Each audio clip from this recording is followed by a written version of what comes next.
Bismillahirrahmanirrahim. Assalamualaikum warahmatullahi wabarakatuh. Baik anak-anakku sekalian, sekarang kita masuk ke KD terakhir untuk tes cerita sejarah, yaitu KD 44. Nah, untuk kompetensi dasar ini isinya yaitu menulis cerita sejarah pribadi dengan memerhatikan kebahasaan. Indikatornya menentukan topik sebagai dasar penyusunan kerangka cerita sejarah. Yang kedua, mengembangkan kerangka menjadi sejarah yang utuh. Nah, jadi untuk kompetensi dasar ini itu kita laksanakan sebanyak 3 pertemuan ya, karena ini adalah menulis dan Anda butuh waktu beberapa pertemuan untuk merampungkan dengan baik. Baik, jadi untuk materi ini saya langsung perlihatkan contoh teks cerita sejarah pribadi yang sudah dituliskan oleh kakak-kakak kelas Anda terdahulu.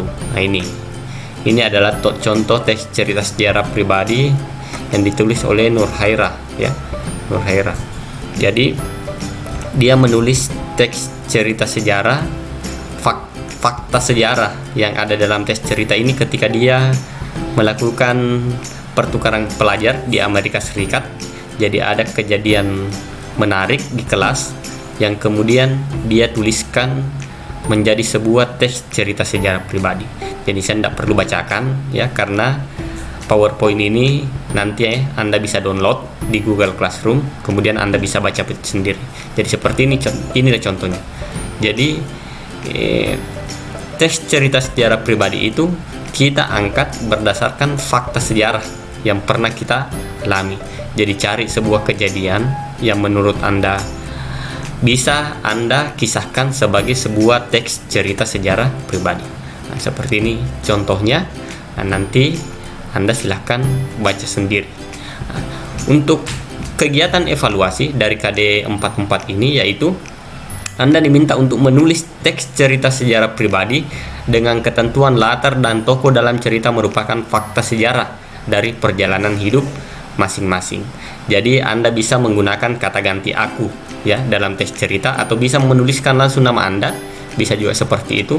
Jadi Anda menuliskan sebuah teks cerita itu berdasarkan pengalaman sejarah atau fakta sejarah yang pernah Anda alami. Apakah ketika fakta sejarah itu Anda alami ketika masih TK berusia 5 tahun, atau ketika SD, ketika SMP, atau justru ketika SMA, atau baru saja terjadi ya. Nah, yang jelas cerita sejarah itu berdasarkan fakta sejarah yang pernah Anda alami. Baik anak-anakku sekalian, jadi untuk kegiatannya ya di Google Classroom KD 44 itu ini saya buat sebanyak 3 pertemuan. Jadi untuk pertemuan ke-26 ya, Anda isi daftar hadir, kemudian materi PowerPoint ya, dengan lembar kerja sudah bisa Anda download di sini. Nah, di PowerPoint Anda bisa baca contoh yang telah saya sajikan tadi. Nah, kemudian silahkan mulai kembangkan, tentu dengan membuat kerangka dulu ya, apa-apa kira-kira yang Anda ingin tuliskan. Nah, jadi ini tidak mungkin selesai dalam 2 kali 45 menit karena Anda baru mau merancang, memikirkan ya. Nah, nanti Anda silahkan lanjutkan pada pertemuan ke-27 ya, menuliskannya. Nah, dan pada pertemuan ke-8 Anda masih bisa lanjutkan dan mengumpulkan tugas portofolionya yang telah Anda tulis tadi berupa tes cerita sejarah pribadi, itu Anda kumpulkan di pertemuan ke-28 ya. Di sini tempatnya mengumpulkan. Jadi silahkan gunakan waktu kurang lebih 1 minggu ini untuk menulis teks cerita sejarah pribadi sebagai tagihan dari KD 44. Oke, baik anak-anakku sekalian, jadi video penjelasan ini sudah mewakili pertemuan ke-26, 27 dan 28. Jadi sisa Anda masuk di pertemuan ke-27 dan 28 dan menyelesaikan tagihan yang ada. Baik anak-anakku sekalian, untuk pertemuan hari ini saya rasa cukup. Saya akhiri, wabillahi taufiq wal hidayah. Assalamualaikum warahmatullahi wabarakatuh.